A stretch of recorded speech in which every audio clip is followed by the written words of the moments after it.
AP CM Chandrababu మూడో రోజు కుప్పంలో పర్యటిస్తున్నారు. ఇవాళ పలు గ్రామాలను సందర్శించడంతో పాటు అభివృద్ధి పనులకు శంకుస్థాపనలు, ప్రారంభోత్సవాలు చేయనున్నారు.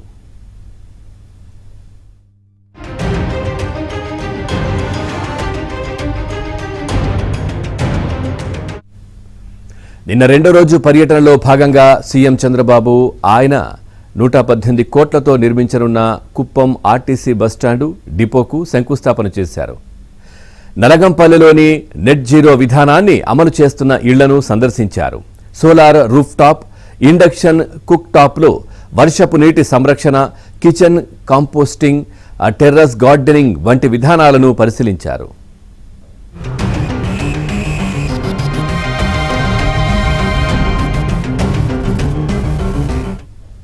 కుప్పం టీడీపీ కార్యాలయానికి వెళ్లి అక్కడ అమలవుతున్న జననాయకుడు పోర్టల్ పనితీరు గురించి తెలుసుకున్నారు. శనివారం రాత్రి తన నివాసంలో స్వర్ణ కుప్పం విజన్ 2029 మాస్టర్ ప్లాన్ రూపకల్పనపై అధికారులు, ఐఐటి కాన్పూర్ బృందంతో సమావేశమయ్యారు. కుప్పం సమన్వయ కమిటీతో పాటు పార్టీ నాయకులతో వేర్వేరు సమావేశాల్ని నిర్వహించారు. 6 దశాబ్దాలుగా భూమి కోసం ఎదురుచూస్తున్న కుప్పం మండలం కంగుంది గ్రామంలోని 322 కుటుంబాలకు 460.19 ఎకరాల భూమికి సంబంధించిన పట్టాలను లబ్ధిదారులకు అందజేశారు.